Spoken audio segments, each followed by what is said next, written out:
Previously on Chief Concerns. He has a skill set, and which is absolutely going to work in his favor. And I'll tell you what, I watched a little bit of his workout, man. I like his game. To be honest, I don't see it happening just because of the speed of the game. And I know Pollard knows the speed of the game. And he knows when after sitting out that long, man, a missing a step is more than missing a step.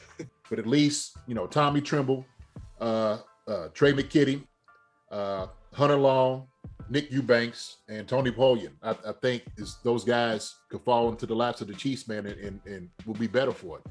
Also, and you Chief Concerns fans, you heard it here first. Jason Dunn, stamp of approval on tight ends in the draft right there.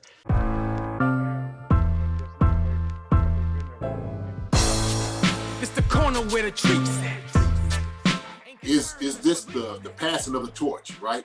Is this what this signifies? It comes down to that front office and what they feel is most important. The champ is here. We've touched down from a higher plane. Why you landed here? We always look forward to that week because it was always intense.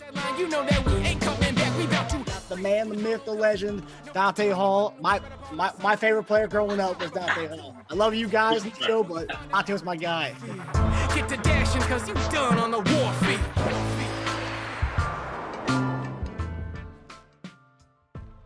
All right, guys, so welcome to Chief Concerns tonight. I'm here with our hosts, Jason Dunn and Eric Warfield. And like we said last week, we had a special guest for you, and we're going to get him in right now. We're gonna go right to it. Tamba. What's up, brother? I'm hanging in, man. Just kicking back. Eric. What's going on, big man? Not much, man. Never met you, so it's a pleasure. Hey, pleasure's all mine, man. I was a big fan of yours. I wish I had the opportunity to play with you. I had some great guys that I played alongside with, but I enjoyed your career. I wish I could have played in the backfield with you. So appreciate it. Marcus, how are you? Good. How are you doing, man? I'm repping my Tamba gear tonight. You can see that. Very highly done. Yeah, man. We appreciate that.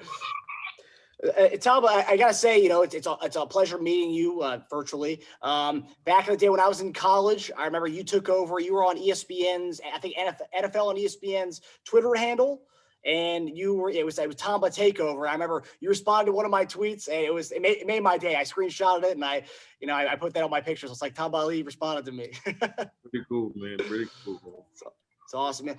So it was cool having you on this week. This week was was a unique week as far as Alex Smith, the comeback player of the year. He retired, and you obviously played with him for a good amount of time in Kansas City.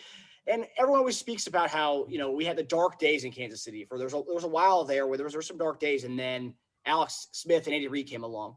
Kind of talk to us about what Alex Smith did to Kansas City and the Chiefs culture. Having Coach Reid was a huge uplift for the team because of the environment he wanted to create. So the culture he brought in was quite different than what I was used to in the league. Then having a quarterback as Alex Smith, being a first-round pick overall, and then coming to our program, Coach just put confidence in us and that Alex was going to be able to win games with us, and he did. He was able to do just what we thought we could have done and more, and he did. He really played well. He managed the game well. He threw great balls. They got a lot of good wide receivers around him. Alex definitely stood out as one of the best in Kansas City for sure. I agree.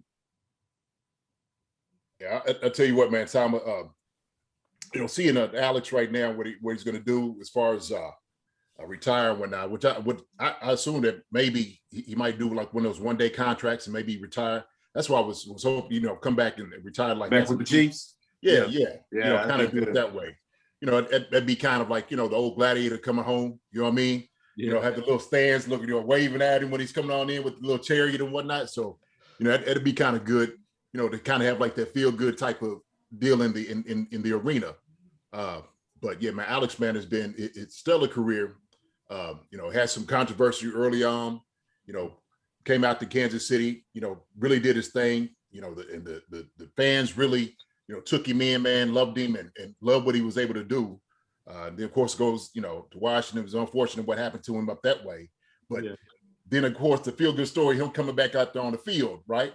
Yeah. Through all the things he went through, the injuries and whatnot. So it's when I see Alex, man, and I see the things that he's done just over his career, he's one of those guys that you just got to cheer for, right? You have to. I mean, yeah. he did a lot. I mean,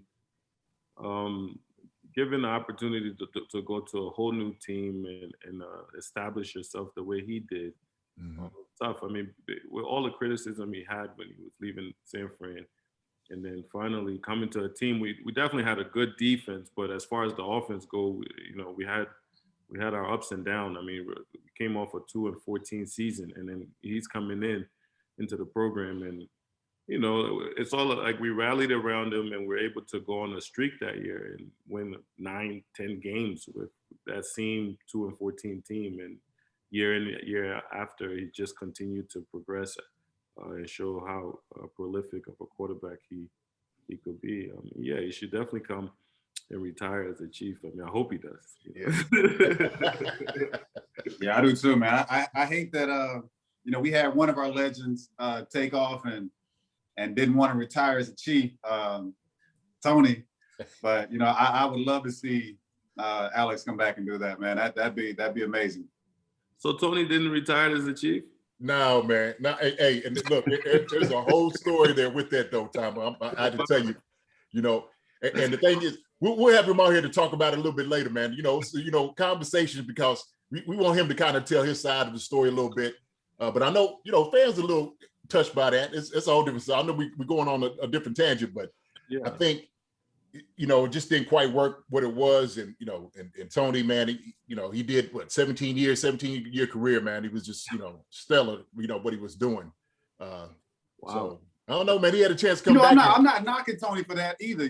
I understand. I can't say that I understand, because, you came in as a Chief, and you basically created your legacy as a Chief, and you had a great career at Atlanta. I'm not taking anything what he did at Atlanta. Yeah. Right.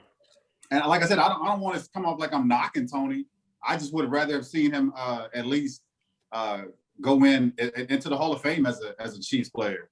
It's shocking that I'm hearing this news.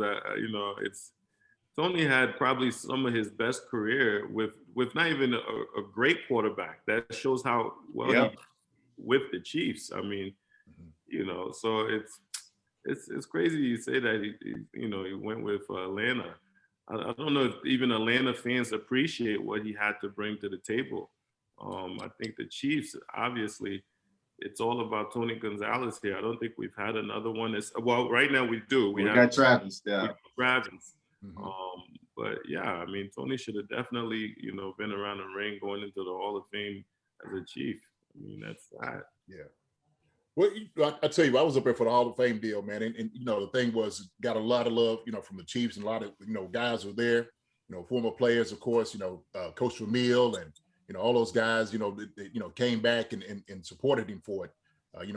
Plus he got into the Ring of Honor, a couple of years ago, I think it was, Tamba. So, it was just one of those things of like coming back, it was just one of those things that you're trying to just move in the right direction. So, yeah, I hope it's nothing from, upstairs. I hope it's not management. Clark is a great owner, but as us players, we should always look at it. It was a privilege we had to play for this organization. And the Chiefs is special. Among all the teams in the league, I really believe the Chiefs is special, family-owned business. So, I just don't see how Tony would make that decision. But Arthur Blank and those guys, they're Warwick Dunn and those guys, they're great too. So right, sure. Right. And again, I don't want it to come off as like I'm talking bad about Tony and him going into the taking it in as a Falcon. I just me as a Chiefs fan, as a Chiefs player, I would rather have my brother alongside me in that honor. Yeah, I agree. I totally agree. Now, Tamba, this week, so back to the Alex Smith conversation. This week, Chief fans online have been posting their favorite memories of Alex Smith. One was the comeback against San Diego. I think that was week 1, I believe. Huge. That was huge. Yeah, that was huge. That was the one memory everyone keeps talking about all the time. What's one memory one game or just any kind of moment that you have with Alex that you'll always remember? Like, man, this guy, this was different compared to other quarterbacks I played with. Kind of moment. I mean, Alex had his moment. To really pick one out is hard because, he won a lot of games, and in the same sense, sometimes we struggled in those games, and we could have won. But as you said it, I think one of the biggest memory of Alex Smith is being down. I'm not sure how many points, maybe 20-some points, and coming back. I mean, that in itself, I don't think that's a setup. I think that's all guts and, glory. I think we get out there and we ball and we just keep balling, and Alex just keep doing it. I mean, for him to even keep the ball and run it in. Yeah. So that one definitely sticks out. But I've seen Alex play really great football. I mean, we were playing against the Jets. We were losing. I just remember he hit Tariq twice. I mean, real quick, 2 touchdowns, pop. And we're, so I've seen a lot of great moments. But I wish we could have topped it off with a Super Bowl, at least before we get the young man in there. Yeah. You ain't kidding on that one. So you mentioned the young man. That's kind of a transition here. So since Derek Johnson's retired, I've seen him go on shows and different podcasts, and he's talked about what he saw at practice in the 2017 season. Now you got a chance that 2017 year when Mahomes was the rookie. Apparently he was doing shows during practice. He was going crazy. Can you kind of talk about that? Did you know that this guy was going to be different and special? Well, yeah, we did. From practice, not from what we heard, but in practice, Mahomes just, for some reason, I guess I want to think if you're on scout team and you're playing against a really good defense, because we did have a really good defense, I want to think in your mind, it's like, I'm going to pick these guys apart. And that's what he did. I mean, at times we don't go as hard, but he's throwing the ball in places where we're like, man, he shouldn't have been able to put it there, it's just, and it's amazing. And he's running around. So we get a chance to he simulates the quarterbacks that we're playing against, and he has to run around. So we're like chasing him, and he's still doing that backwards across the field type of throws. So Mahomes was special from the beginning. Now to say he was going to be in a championship game every year after that, that's hard. I mean, we played in the league long time, and to be in a championship game every year, that's hard. I couldn't predict that one. And look, and you say the right thing, because in practice, you're going against a great defense. In the huddle, you're still talking noise. You just like, look, we still trying to score. So yeah. Even if you set up, and you run, what you do is run the opposing team's offense. Right. And so regardless of that, the defense still got to stop you. Yeah. I mean, that's what you're trying to do. So I know he's in there like, look, get open on this play right here. Get open on the basic, on the comeback, right? You make sure you get your hands on top before he gets here. And it's just, you're still trying to get into that rhythm. So when you say that, like going against a great defense, you want to make sure that you're game ready. I mean, that's what it is. It's game ready. So yeah, he did well.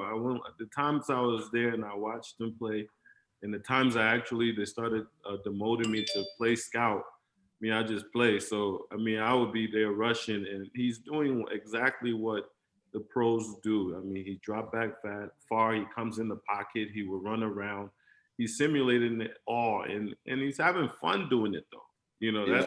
That's where that, this guy's not just working for a job. He's enjoying the fact that he's here and he gets to play. So, Mahomes is one of those guys, man. It's just, you wish you could have played with him, because seeing what he's doing, it's like, man, can you imagine? Yeah. So that's the thing I noticed too, man. Like there's a lot of times when quarterbacks are under duress, and he never seems to be stressed out about anything. It's like he's always having fun when he's in the pocket or outside the pocket. Yeah, it's like a game, like he's playing backyard football. He definitely is. I mean, I think the coach Coach Reed allows him to be what he is. Coach Reed always said, be yourself, let your personality be, don't be uptight. So go out there, be you. I don't want you to be anyone else. Everyone else is taken. So he allowed us to just do what we feel in the moment. And he doesn't have no critique about that. He just wants you to go have fun. So I think with having a young quarterback like that, yeah, you're going to go out there and make mistakes and come back and make, great plays. I also have to attribute it to Andy Reid. I mean, given the fact that he's had success with quarterbacks in his history, Brett Favre, Donovan McNabb, Michael Vick, all of these guys that he's coached. So it's kind of an honor for him to be playing under such a good coach. I don't know how it would be if it wasn't a coach like Coach Reed and his staff. I think it makes a huge difference in bringing the best out of a prolific quarterback like Mahomes. Yeah, that's true. Absolutely. Yeah, because you had to wonder what would he do if he was up at the Jets, right? Or organization at the time, let's say Miami back then, when Miami was Miami back then. Right. It's a huge difference. I mean, just being with different coaches. We had Herm. Herm was good, and then we got Todd. And then Todd fired some of these other guys, and we're playing different quarterbacks. And so you're watching and saying, but man, what's the difference? You bring in Alex. Alex didn't have a great season. I don't know if he had a great season the year prior to him coming to us, and he's already had all of these marks on him of how he's not this, and you see how well he developed. So, yeah, I want to always attribute it to Coach Reed and his coaching style. Yeah. On this show, or last week, we talked about Bernard Pollard coming out of retirement. And I'll say pass rush is a big thing for us right now. This team needs pass rush, Tom. But have you thought about coming back? You still in shape, man? I'm in shape. I work out every day. I got the jiu-jitsu going every day. You think you can play a full game right now? A full game, 65 plays? I could give you 35. I couldn't give you 65. That's all we need. Top. That might be good enough, man. Hey, 20 good ones. You know what I'm saying? Give you 35, 20 good ones. You know what I'm saying? 65. Had an oxygen tank over there. Yeah. Now, Tom, Hey, so go ahead. No, you got it. Go ahead. Now, what I was going to ask is, as a lifelong Chiefs fan, anybody who's a Chiefs fan is a Tamba Hali fan. It's just, it goes hand in hand. If you're a Chiefs fan, you're a Tamba Hali fan. And for me, seeing that, you retired, 2017 was your last season, and just 1 year away from making it to the AFC Championship game, and 2 years away from bringing home the ring. For me, it was like, gosh, if Tom only played for 2 more years, Tom would get that ring. It's one of those things, it's like when I talk to these guys about the 03 season, it's like that was the perfect season at that one point. Then when you get to playing the Colts in the playoffs, went downhill from there. But you were one of those guys that I always wanted to get a ring, right? And so, and obviously to you obviously everyone, that's the end goal, right? Getting that ring. What did it mean to you to see the Chiefs climb to the top of the mountain last year? I mean, it is bittersweet, to not lie. When you get let go, sometimes you're like, you guys needed me. Watch, you're going to lose games. But then, you get over your emotions and you start rooting for the team because you see you was part of it. Everything that's happening with the team, you had a lot to do with. And so, yeah, I mean, to see the team the way like everything unfolded. Again, it's hard to say, like, for Mahomes to just lead the team. The way I look at it, Mahomes was able to lead the team, I think, 1 year, either to the Super Bowl, is the Super Bowl year, and he was hurt during the year. Mm-hmm. And they started to lose games, and he came back and started winning games to get to the Super Bowl. So it was kind of wild. It's like, man, this kid is really good. And to see the organization achieve it, I'm a big fan of Clark. Clark gives us all his number. He gives us his number. To this day, I can just text Clark. He will text me back. If I have any issues in my life, he would talk to me about it. So it's, the way Clark went about it, it was different for us. and how he organized everything, brought in Coach Reed. Sometimes you'll see the firing, you don't like it, but you know that, Clark was setting up for something, and it showed. I mean, for the championship, for them to get this championship is good. Do I want to be a part of it? Of course I would have loved it. But I was one of those, I'm kind of selfish in my ways because I want to be a part of it playing. I don't want to watch. So that's another thing that's probably hindered me from being there, because at one point, Coach wanted for me to just hang out and teach these guys and watch. And it's like, I never did that. Yeah. Never in my career have I really, and the guys that they wanted me to be behind didn't have the work ethic. So it's even burning in my mind, like these guys they don't want it. And then eventually the guys that won a championship was all new guys. It wasn't, the guys that were there. Yeah. New guys. And I'll tell you what, man, I'm gonna say this about Tamba. Look, when he came in, and like you said, this is your family, right? I mean, they birthed you. This is the team that drafted you. You came in, you cut your teeth there with the Chiefs. When I'm talking about hard-working, work ethic kind of guys that brought his lunch pail to work every single day, Tamba was that guy. And look, and I'm telling you, it was guys that you just know. And look, every guy that I'm sure that went up against him, I had to see his butt every day at practice, So he was like that young whippersnapper coming in. No, you couldn't tell him like, "Hey man, slow down on this play." It was none of that. It was never that. He had a motor. Huh? Yeah. You had to hold him, man, because even if it was like a walkthrough, Tom would still be working his move. So man, I had to say it about you, Tom, man, because you just, man, what you brought out there, man, just the energy, man, who you was to the practice and to the game, to the players in the locker room. I mean, just speaks volumes about just who you were. And I understand that when you were just talking about like just having to sit there and just coach, I knew you just couldn't do that. Like I've always known you, man. You just been 100 miles an hour. You know what I'm saying? All energy, all the time. And I knew you was gonna give your 100% every single play, practice, game. It didn't matter. Yeah. So I just had to say it about you, man. And I understand where you feel. And look, you ain't no different from any other player. You know what I'm saying? We all selfish in that way. We all wanted to be a part of it and play to be a part of it, right? But then, like, when you're sitting on the sideline, you have to cheer for them because that is your family, right? You are watching your brothers out there, warring and going to war. And then, of course, the city is just, they loving it. And so you happy for the city and the fans, because, the fans been waiting for it for a long time, too. Yeah. So now I understand, man. I feel your pain, man. It's tough. I mean, I think every player should be aware that there's a day coming that they're going to go in a different direction. And I was young, but still went somewhere else and played. But, I didn't, for me, I just felt like, okay, this is it. I don't need to prove myself anymore, or I don't have this thing in me like, oh, I need more money, or I need to go here to get 100 sacks. I felt like what I have done in Kansas City was enough, but it is tough. I mean, as a player to allow someone else to play, because they first, you want to see if they can match your work ethics. Can they get there in the morning? Can they lift early? Can they stay after practice?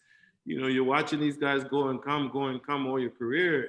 Even the star players they're bringing in are not doing those things. And you're like, man, it's you earn it. Yeah. Again, I had to put myself in Eric Hicks' position. Eric was a hard worker, and they brought me in and just plugged me in, and Eric was pissed. Me and Eric almost had a fight one time in the meetings because, he's pissed. Like, you got to earn it. You can't just, they're giving it to you. And I'm like, I had to earn it. And eventually I have to earn it on the field. That's where they want it, Right.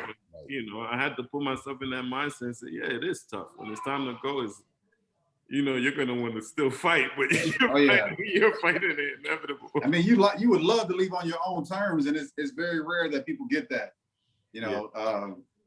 It's like at the beginning of the season, you tell somebody like, "This is my last season. I've done enough for myself, my family, and I think for the organization to where I want to hang it up." And nobody ever wants to get that tap on the shoulder. Hey man, they want you upstairs. or to get that text message or read across ESPN, such and such has been released. Nobody wants that. No. And it's a part of reality, a rough reality that we have to go through. Like I said, it sucks, and it's very rare that you are that player that says, I'm gonna call my own time. this is my last year. I've enjoyed the ride, but this is it for me. Yeah, it's very rare, very rare. But I salute you, man. Like you had, I'm a big fan. You had a hell of a career. I enjoyed watching you. I wish you were part of that team. Hell, I wish I was a part of that team that won a Super Bowl, but I wasn't. And but I get to enjoy it, and I get the joy from it as a fan and as an alumni. So again, I take my hat off to you, man. I appreciate you coming on the show too. Thank you. You were saying something about Bernard Pollard. Oh yeah. We just got all off track, but Yeah,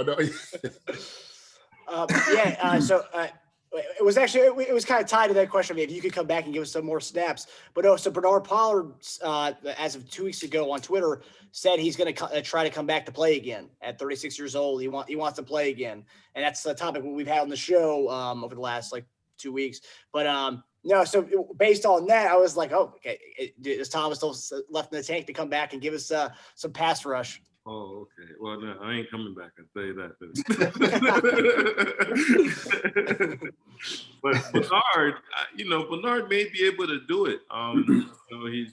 He's one of those clean guys. He doesn't drink, he doesn't smoke, he works hard.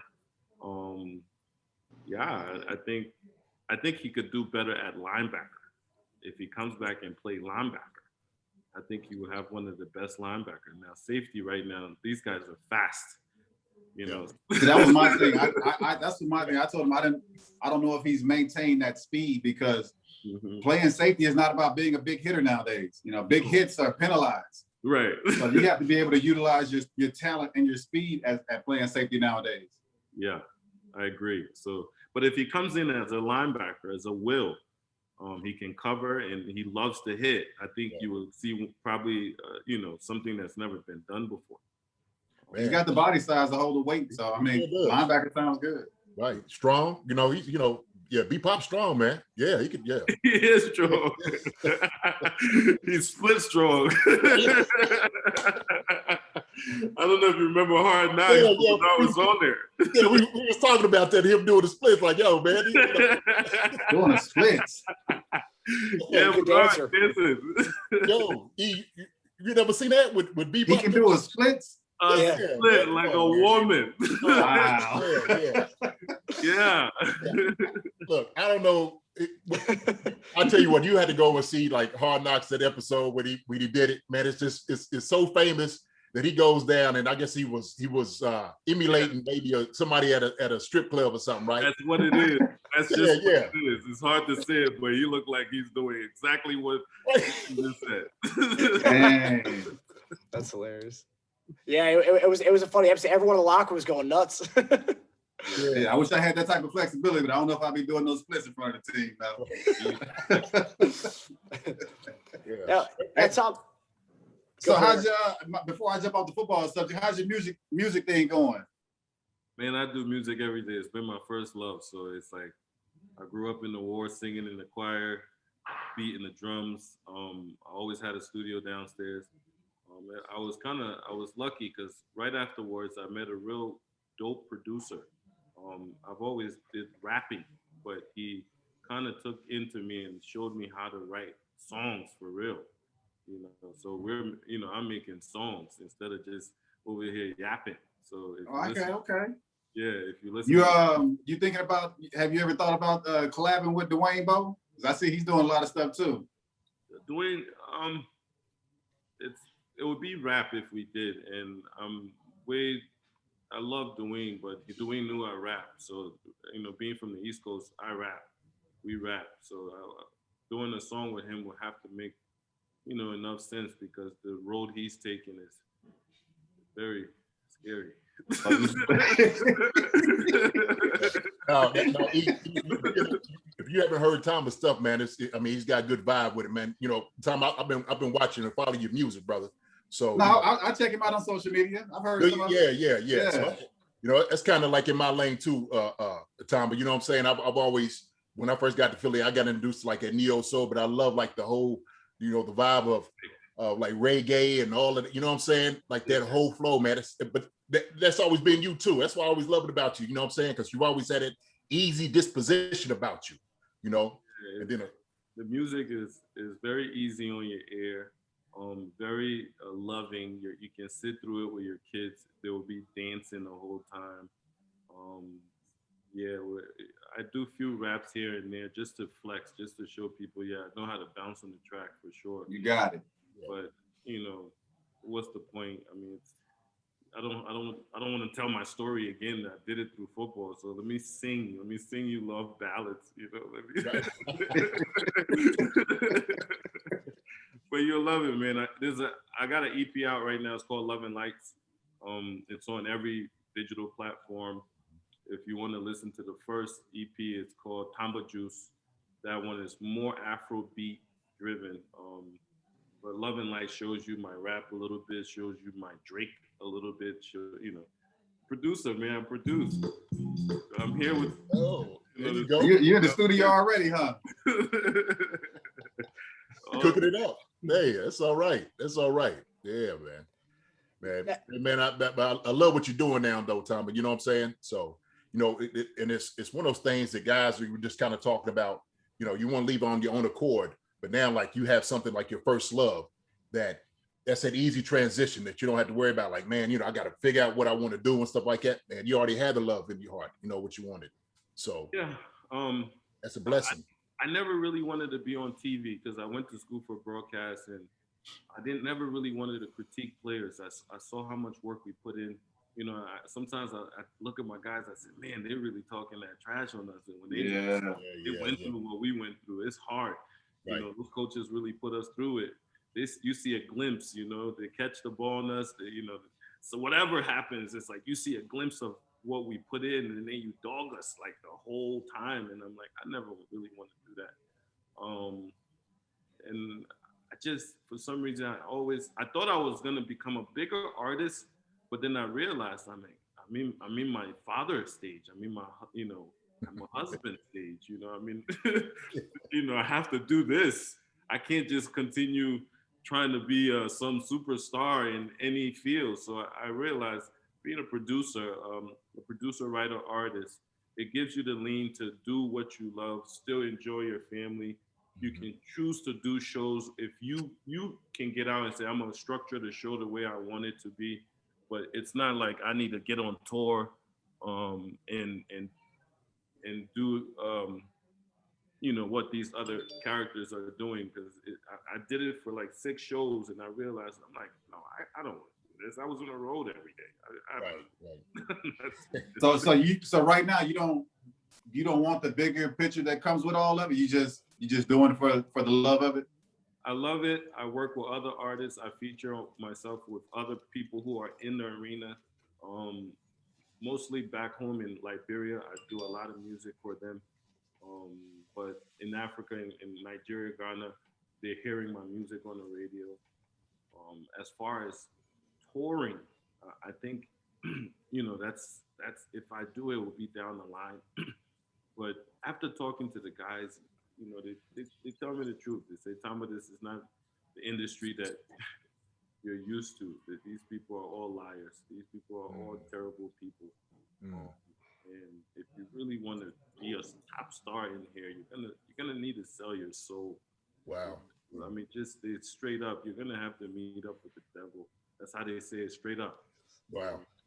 And you don't want to hear that and be like, well, yeah, I want to be icy chains and be on TV every day. We did that. We did that for 20 years. I enjoy making music. I enjoy taking my song, giving it to someone else, and they feature themselves on it, and it does well. So I love doing that. That's what's up. I'm gonna have to check it out, man. I know I listen to quite a bit of your stuff on social media. I haven't listened to your whole album, so you'll love it. You'll go right through. You'll be like, yeah, it's 30 minutes. I don't even waste your time. Hey, you say it's a love ballad. It might give me a little woman or something. I'm sitting down here in Dallas single. You put that thing on, they will wonder and say, "But who's this?" And if you say a Chief player, they won't believe it. Will not believe it. Tell them it's the big Corona. You know what I'm saying? You out there like that, just moving and grooving. Tell me, how did the pandemic kind of impact and impact your kind of your music career, and not your career, but like allow you to kind of lean into your music and like and make this EP and stuff? I know a lot of people are kind of refocused and made them more passionate about whatever they're passionate about, and obviously music is, this is your passion. Yeah. I'll say what it did was bring me closer to my family. Because at one point, there was trouble in the home a little bit, and I was kind of starting to choose the music more. And I obviously spent a little bit of money to work with different acts so I can, I didn't go to school for music production or all of those things. I just pick it up on my own. So I'm spending money for people to come around me and do it with me. And at one point I realized all these things they're doing, I could do. I could learn it. I don't need to spend money for anything. So I pushed the money out of the way and say, hey man, save your money, use your brain, sit at that computer, YouTube, or pay for some subscription, learn it on your own. It takes time. Read books. But yeah, I mean, it definitely opened my eyes on what you really need to focus on is what God gave you, which is free, your family, your wife, your kids. I got 5 of them. So, I get any of the kids try to get on the track? My kids, yeah, I put them on the track, We've done some stuff, but they're different. I got 2 10-year-old, and then one that's gonna be 2 in May, one that just turned 4 yesterday, and a 5-year-old. So, early stages of this parenting is kind of tough. We're around them all day, so they're not going to school, and they're doing virtual learning. So it's like, man, I can't just stick on. I was playing piano like every day. I can't do it anymore. I have to have all my antennas up. We're cooking, we're cleaning, no one coming in and out. But it's helped me center myself. I've been able to strip all the things that were, in my way. I call it blinders. When you're in the game, sometimes you pick up habits. I had to get rid of some of those habits just because, it's real. I'm in my 30s. I got to be real about myself and see that you're the only one that's gonna care. No one else is gonna care for what you have created. Yeah. Hey, we understand. We understand that as fathers. You know what I mean? God blessed us and give us a gift to take care of. That's our duty and our job. So, man, I take your hat off to you, brother. You got 5. You had 2, double trouble. Twins. Lee. Well, I brought one in. She brought one in. Okay. Yeah. So I got the girl, and then she gave me 4 boys. She had 4 boys. 3 of them is mine. She brought one in. Oh, beautiful. Yeah, we have our hands full. Got to be on point. I got 4. You beat me, man. So I need 2. But it probably had more if it wasn't for COVID. That's the sad thing. God kind of said, focus here because it's tough. It's tough, bro. Hey, you're gonna be listening to your own music, huh? The house all the time. So we do. Okay. All right, Tamba. Well, last question before you go. I know we're getting up there in time, but last question. So mock draft has the Chiefs taking Mel Kiper's latest mock draft has the Chiefs taking a Penn State D-end edge guy, Jason Owe. I think that's how they pronounce his name, Owe.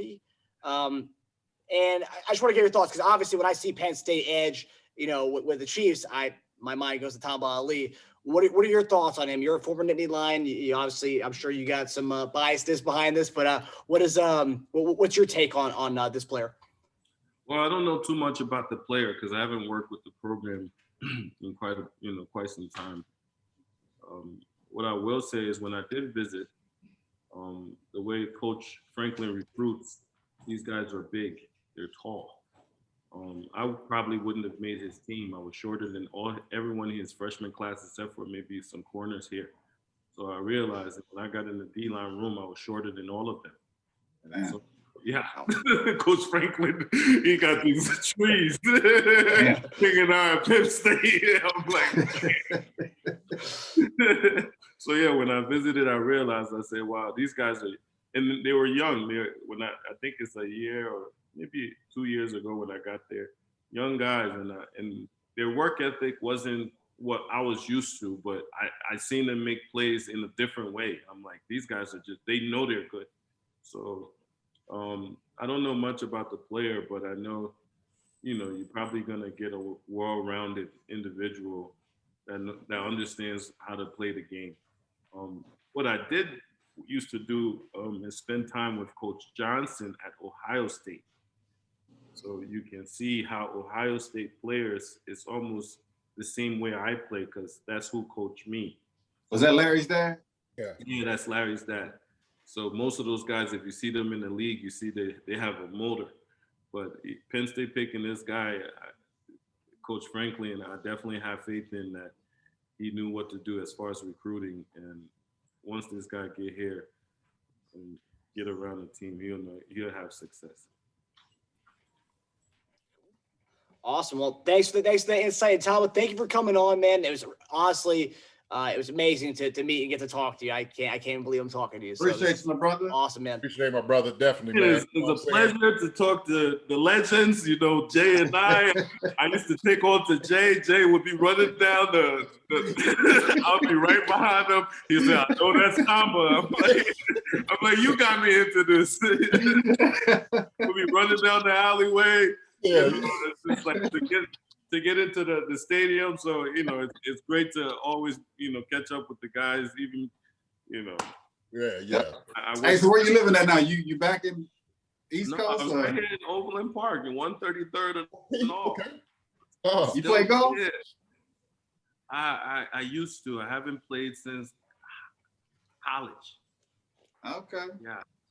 I should pick it up again. I mean, I don't have, all I do is jujitsu. I got 3 officers coming here tonight, so we're gonna. Oh hell, you in good shape if that's all you're doing. You can go play. You can go play right now. Yeah.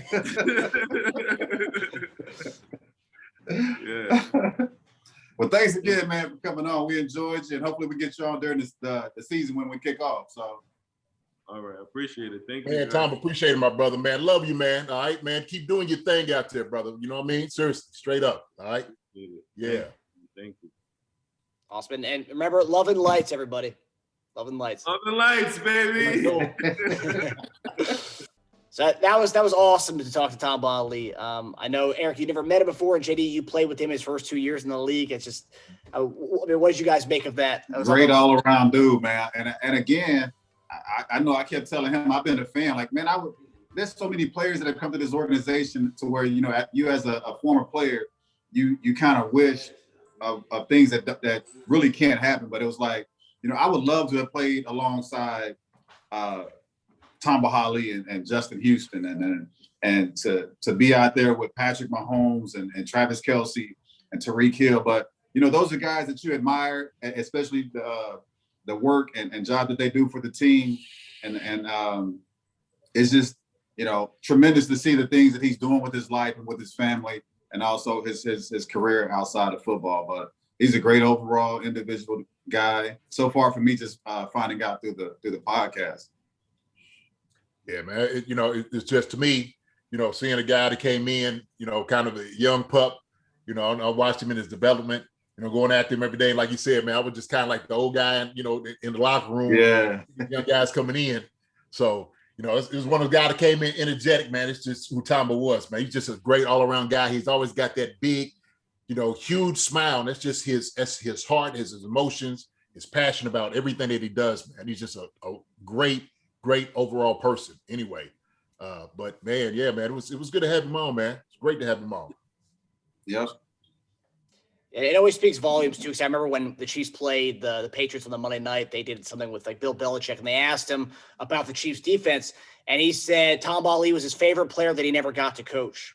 And at that time, it's like, oh, maybe because I think Tom was a free agent that year, so maybe Bill Belichick will pick up Tamba Hali. But yeah, no, it's a guy like that. Watching the Hard Knocks, seeing him and Tim Crumry go at it and stuff, just nonstop.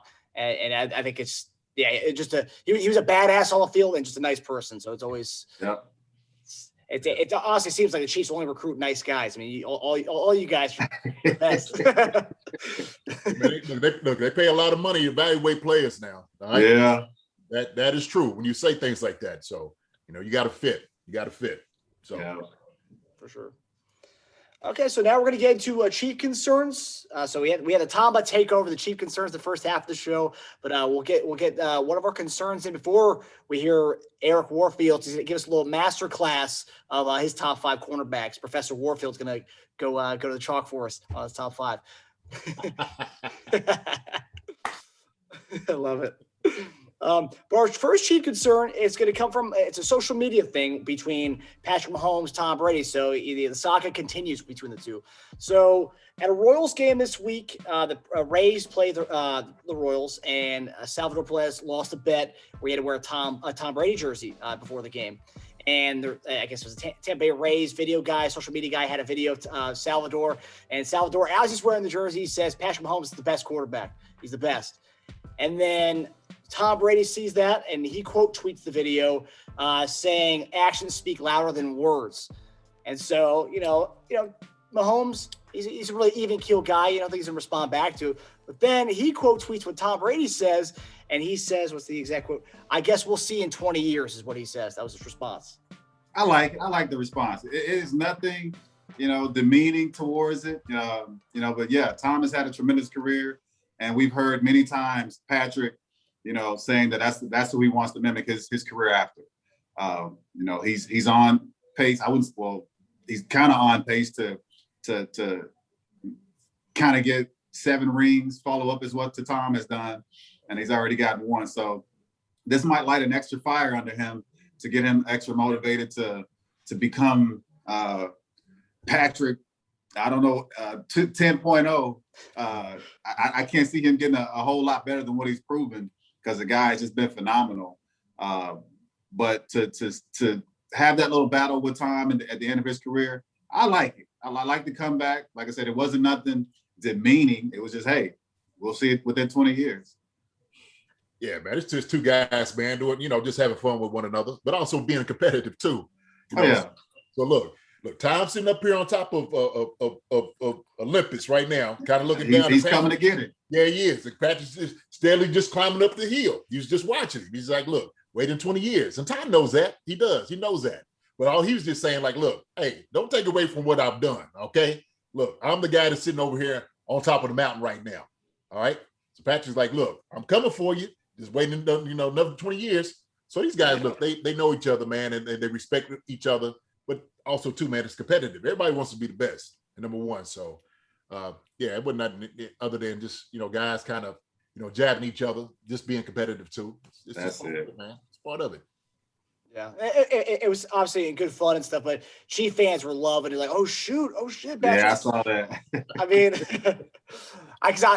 you see Patrick as this even keel guy. He's not gonna get into. Obviously, he didn't mean it in bad spirits. He's having fun with it. And it wasn't like a negative. It wasn't like a cut down or anything. But it was more like, I guess we'll see in 20 years. Maybe I could do that. I tell you what, it's interesting to me though, because I read some of the comments, and then when everybody always talks about fraud rings and they, this real ring and it doesn't belong to you. And look, guys, this thing is a team sport.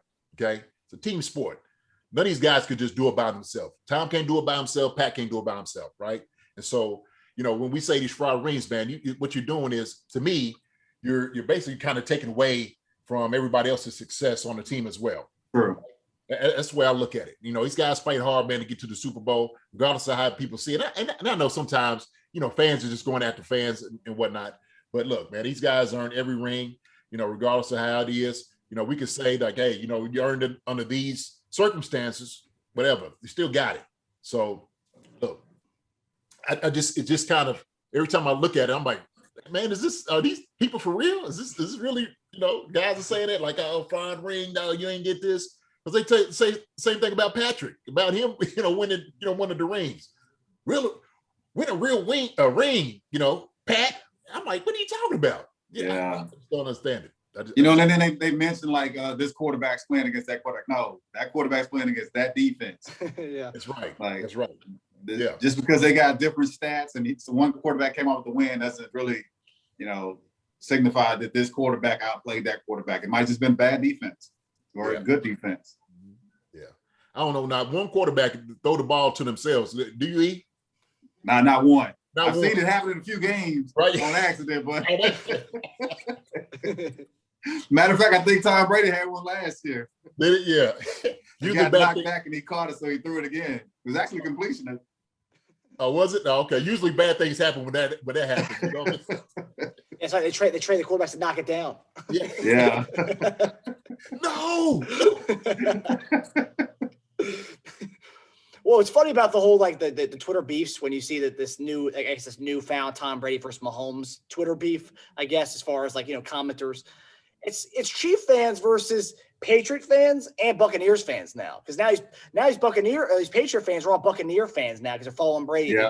They're doing what LeBron fans did. They're following where LeBron went. They're following Brady. So now it's like 2v1. So I saw the fraud ring there. I don't know even where that comes from. How was the Chiefs' victory last year a fraud ring or not a real one? That doesn't make sense. I don't get that either. I don't understand it. I'm trying to wrap my head. That's what I'm saying. I can't wrap my head around it. Then of course you'll see a Raider fan slip in. They're gonna throw their punches anyway. Here come a Raider. That's what they do all the time anyway. That's expected. They always got to put their nose in something. So. And actually, this past week, I don't know if you guys saw it on Twitter, but I was going to store, and my car's cherry red, and I have Chiefs like the dice in the rearview mirror. So I'm a Chiefs fan, right? But I'm in Virginia, so obviously you're never gonna think that you're gonna run into a Raider fan, right? So I come back to my car and I see his thing. I'm like, is that a ticket? And I go to it. It's a Dollar Tree receipt. I flip it over, and it says "Fuck KC, go Raiders" on it. Wow. Raider Nation, man. Dang. I mean, you can't put it past them. There's fans everywhere for every team. So right. Yeah, but that sucks that you got people like that go to that extreme. Being a fan, like you gotta, put something derogatory on somebody's cards because you're a big fan and your team can't beat them. So yeah, but it's all good fun. I'm happy it was a receipt, not like a keying on my car of fuck KC. So I was happy. Yeah, that's true too. You got out easy on that one. For sure, especially a Raider fan too of all teams. So you said you got the cherry paint on the car, dice in the one. You got a fifth wheel on the back too. No. No, it's not that souped up. No. It's, hey. The steering wheel. It was a birthday gift a couple Don't of years tell me ago. you got the little cushion thing on the wheel. No. Bird stuff on it. It's just a leather strap with a case with the arrowhead on it. That's all it is. It looks like a 16-year-old's room with that stuff. That's funny though. All right, so our final concern tonight, and as we promised you guys, we're stepping into Professor Warfield's classroom, and today he's going to give us a little lecture on his top 5 cornerbacks in this draft. So, Eric, floor is yours. Class is in session. The crazy thing about this year's session is that I got to play along with a lot of these guys' dads during their career. So, Patrick Surtain, his son, I think right now is number 1, hands down. I got to watch him play and, take nothing away from what he's done because he's with a great team and with a lot of great players on that Alabama defense. But the thing that kind of separated him was that they were actually able to put him out on an island completely by himself because they had that kind of confidence in his ability to go out and shut down receivers. And now he proved it, game after game. And I think he actually got the SEC Defensive Player of the Year. So that just goes to show how much ability that he has and the gene pool that he came from. So I think he's number 1 to me and everybody else's eyes. And another guy I got to play alongside with, Joe Horn was with the Chiefs at the beginning of my career as an awesome receiver. One of the most fun guys you could ever be around, with jokes and having fun at practice. His son is a big, stout guy, big physical corner, fast. And he's one of those that can be, oh my gosh, my guy out at the Rams. Jalen Ramsey. Yeah, he could be a Ramsey type with his size and ability to come up and make plays. My guy out at Northwestern, I watched this guy against Ohio State, and they could not complete a pass on him, who was Greg Newsome. And the guy has shown so much improvement to where I think he's made himself a top, at least a second round pick behind those other two guys. And Asante Samuels Jr., small in stature, but just like his dad, will pick everything off in front of him. So the thing with him, the downfield deep passes is probably where you get, some big plays on him. But anything short routes, he's jumping it.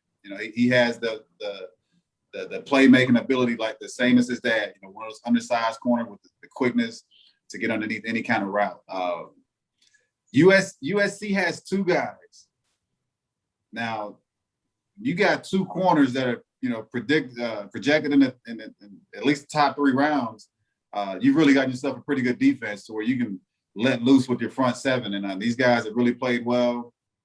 But my sleeper is a guy that played alongside me in college ball. Is Eric Stokes, and his son's name is Eric Stokes. And I think he had one of the fastest 40s out there, and he played at Georgia. And I want to say, JD, you guys have a guy in Kentucky. Is it Kelvin Joseph? I think Joseph, yeah.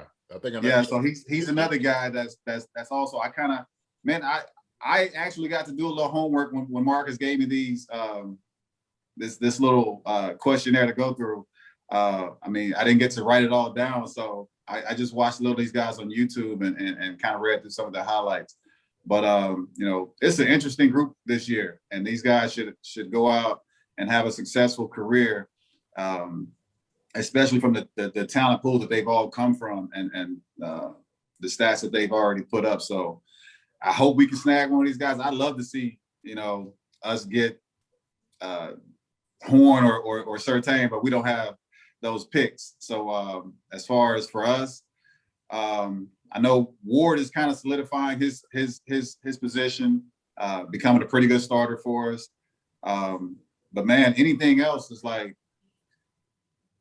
I was looking at what we need, and it's more so if we were to pick anybody up for this year, we'd be okay. But we're hurting for after this because we have, I think, Tyrann Matthews' contract is up after this year. I think Sorensen is up after this year. So we have to worry about trying to, solidify at least one of those guys to come back. So we need safety help. We need corner help. We need defensive end help. We need linebacker help because after this season, we're going to be missing out on a whole lot of guys that we can't sign back. And so it's either going to be free agency market, it's going to be through this draft. And there's a lot of young talent in this pool coming out. And hopefully we can capitalize on what we need to bring home this championship for this year. That's good. That's good. That's a good list. That's a real good list right there. I love that list. Yeah, yeah. And I think as far as cornerback need, I think that's the fact that we haven't re-signed Bashaud Breeland yet. That gives us, and I think they're waiting until after the draft to do that, maybe to see if we can land one of these guys that you mentioned. And if we don't land one of those guys, then you re-sign Breeland and you go back to the drawing board next year and see what's out there. And that's what it seems like. And I agree with that. And as Breeland had a good career, a good year last year. I think he did. Broke up a lot of passes, had some big interceptions, didn't get picked on a whole lot. And right now, I think his value has gone up to where it might be easier for us to check the market out and see what we can get in this draft before we sign him back. See, I'm wondering. I was just kind of looking. I was wondering why he hadn't really been getting any type of bites as much. You know what I'm saying? As far as like how everything's been working, because I think there's we know with this draft, there's going to be a lot of guys like that. The free agency, I think the Chiefs are waiting for after this draft. Like, look, who can we get right the first few rounds? If we don't, we still got those guys in free agency that we can go after. And we also talked about wide receiver. Look, there's some wide receivers out there too. You know what I'm saying? Sure. That we're talking about of getting that you can get now at a reasonable price as opposed to like breaking the bank. So, but you also know, so JD, like when you're a starter, you kind of see a value that you're worth. Oh yeah. And the teams may not see it as that, as far as like trying to put a team together, because you might be valued at that high, but as far as us trying to put a team together, we can't pay you that. So we need to let you go ahead, test the market, see what you think your value is. And if it's not, you don't think you're getting what you're getting, what you're worth, we're still open to re-signing you. But if you think your value is too high, then we can't bring you back. We can just test the market out in this draft to see what we can get out of here. I hear you. I believe you. Look, you get more money playing on the field than you do on the street, right? That's true. We know that. So that is true. Hey, sometimes that ego, somebody might, like you said, that tap on the shoulder. Hey, look, we might have lowered his price down a little bit, Yeah, you can. Come back and bite you in the butt. Right. Well, and there's also guys that I know we've thrown names around, just like in general over the last couple of weeks. D.D. Westbrook's guy, he's coming off a torn ACL. He's still young. I think he's like 27. He was a Heisman. Hopefully, he was one of the finalists in the Heisman. He had some good years with Jacksonville, but he got hurt, and that was kind of his MO. He's been kind of injury prone since he's been in the league, but he's recovered from the ACL. That's a guy that maybe you can get him for cheap, and he's young. Whereas you counter that to, you could also get Golden Tate. That's an older guy, but you're probably gonna get him at the same price. Would you want to bring in a younger guy at a smaller price? I mean, I guess that's something that Veach has got to deal with, play with the numbers there. That's, I'm gonna say a wide receiver's name, and I don't know if y'all think about this or not, but I think you get him at a good price. He's been hurt. Alshon Jeffries, he's been hurt, right? But if you get him to come in, get about 40 balls or something, hey, that's all you need to bring in to replace Sammy if you want to do something like that. But I don't know what he's asking on his price. Look, you've been hurt for the past 2 years. You can't be asking for a whole lot. So, I agree. I like Alshon, but what does that do for the offense? Because Alshon is not a slot receiver. That's basically what Sammy was. Mm-hmm. So do you move Tariq inside more and give him that two-way go? Absolutely. Does it take away? Absolutely. Yeah, Alshon's outside guy all day long. You know what I'm saying? He's split in. But putting Tariq on the outside, you can take the top off of the defense and open the defense up to make more plays on the inside. But you put him on the inside, you kind of, you bring the defense in more to open up on the outside. I don't know if Alshon, I don't know. How do you fit him in though? Well, I just say you see how the offense is ran, right? Because you do it with a lot of different formations. So we do a great job of just motioning. Shoot, now all of a sudden you motion Tyreek out there, right? And see what the coverage is going to be.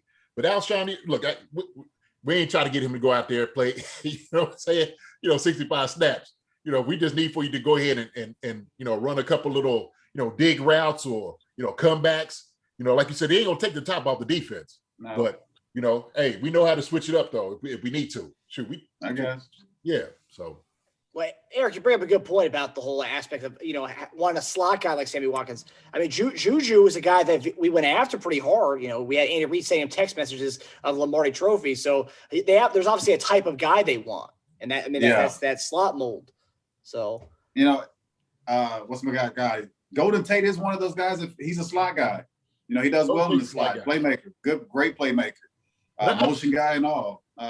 But he's up there in age. You don't know what you get when you bring in somebody up there in age. And so, I think that the Chiefs they know what they have in mind with who they're looking at, and they'll make the right decision when it comes down to it. But, as far as a guy, I like D.D. Westbrook.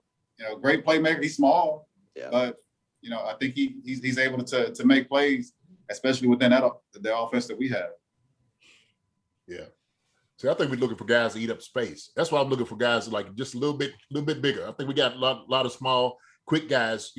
We got those guys, right? And that's why I was like Alshon Jeffries. Like Juju to me is not more. He's more. I would use him outside more. He's got that ability going one-on-one with guys.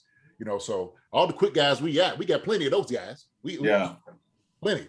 So I don't know. I like our receiving core that we got. I do. I like them. I do too. Mm-hmm. And I know you're a big fan of Tajay Sharp, who we officially signed back to the roster. Yes, I like Tajay Sharp. I do. I like him. Yeah. Yeah, between him and Antonio Callaway, I think there's something there between those two guys. So, and Antonio Callaway, we signed him to a futures deal at the end of the last season. So that could be something. I did want to, before we end the show, I did want to ask one question, Eric, as you mentioned, D.D. Westbrook being a little smaller kind of guy. What do you guys think about this whole Devontae Smith weighing? Man, I just saw that today, and I have never. That dude is 166 pounds. Yeah. What's You that? know, you get a corners are physical in the NFL, and you get a guy that small. I mean, he's got speed. He's got great route running ability. He catches the ball very well. But when you get a physical corner on you, 166, you might not get off the line of scrimmage. You know, they're going to have to use him. They got a lot of motion plays with him. Yeah, JD, Devontae Smith, the Alabama receiver, they got his official weigh-in results, and he got 166 is what he weighed in at. Oh wow, he should put some weights in his pocket. Is that an old trick? Yeah, a couple 5-pound weights, put him in your pocket. That is small, man. Like, even if you miss a guy at the line of scrimmage, and you get some receivers, like if you miss a guy at the line of scrimmage, then they're going by you. If you're 166 pounds, if I miss you and my finger catches you, I think I got enough strength in that finger to put me back in position on you. So that's pretty light, man. Yeah. You know they're gonna be talking noise. Man, you too late. You too light down here. Come on. Get in the weight room. Yeah, that joker should put some weights in his pockets, put some rocks in his shoes, too. So would that be enough? Because I mean, that's kind of like the talk is. Would that be enough to make a guy go lower in the draft? I mean, would that devalue you if you come in at 166? Let's say the GM's thinking there he was weighing at 175 before, but now we know he's weighing 166. Does that kind of decrease the value or no? Is that what he played at last year? Is that what he played at? Or is he, because the guy could just be down, right? So it could be maybe part of his diet. You know, what was his official weight when he actually... Okay, so he played all 4 years at Alabama. You don't usually get that. Yeah, well, that's... Yeah. On top of that, you know, he's played behind some great receivers that have been, you know, top 5, top 10 picks. Yeah. And, you know, take nothing away from him because the guy is a tremendous player. It's just that, you know, he's had some guys go before him that have done the job exceptionally well to keep him, you know, on the outside. And he came in his senior year, and I love the work that he put in to being the Heisman winner, and to being the guy that he is, and to being the size that he is. But even in that championship game, a lot of his big plays, they motion him. It's always keep him on the move. And I don't know if that's because of his size or what, but you know, he did a lot of motion plays to capitalize on that championship game against Ohio State. Yeah, it'll be interesting to see. I know that they had Ruggs last year. That was kind of the big hoopla before the draft. Like, oh, he's the next Tyreek Hill, and I feel like that's the new marker, the new measuring sticks. Oh, he could be the next Tyreek Hill kind of thing now. So, yeah, it'll be interesting to see what happens with that. Man, just because you have that type of speed doesn't mean you can play. I've seen a lot of guys that have burners, and just because you got wheels, nobody's gonna sit out there and have you run go routes the whole game. That's too easy. You know, Tariq is a special individual. He knows how to put his speed in routes in play during the right moments. And so just because you have that type of speed does not, you know, play into you being a Tariq Hill type of player. And you remember John Capel, don't you? Yes. So we had another good Dave Clemick. Dave was a track guy. Yeah. But all they give you is deep routes, and that's not going to get you anywhere in the NFL. Yeah. So I guess we'll see on where if it does affect his draft stock. ESPN was saying it's not going to affect his draft stock. So, you know, hopefully he gets drafted as high as he does. Maybe he puts on some weight. I agree. I hope it doesn't either. So, but yeah, that's tiny, man. Especially at his height. I think he's like what 6'3", 6'4". Yeah. Yeah. Yeah. That's the end right there now. Now, I remember the dude from Kansas State a couple years ago with the Redskins had him. He was an undrafted guy. He was the punt returner, Brandon Banks. He was like 5'5", 150. I mean, that's... Okay, but you can use that to his advantage. That's just like a Wes Welker putting them in the slot. You know, those little tiny guys, they move so quick, and you know it's hard to get your hands on. But when you're tall and lanky and skinny, you know you can get hands on guys like that. Yeah. Yeah. Yep. So next week we got another guest coming on. We're not going to say who it is, but yeah. So it's draft week next week. So it's a big week. Well, all right, guys. That does it. It was a great show. It's amazing having. It's always cool, especially like when we have Tamba, you know, the next generation of Chiefs, and you know, combining with you guys. And that's two eras of Chiefs in one show. And I think that is beautiful. Yeah. Pretty poetic in a way. So it was really cool. So of course, tweeted us at @ConcernsChief, and then follow us on Believe Podcasts, Apple Podcasts, Spotify, anywhere you can get podcasts. Chief Concerns. And yeah, guys, another great show, and we'll see you next week for draft week. Right. Sound like a plan. Y'all enjoy the night, fellas. All right, my brother. All right, You too, y'all buddy. be good. All right. Take it easy. See you guys.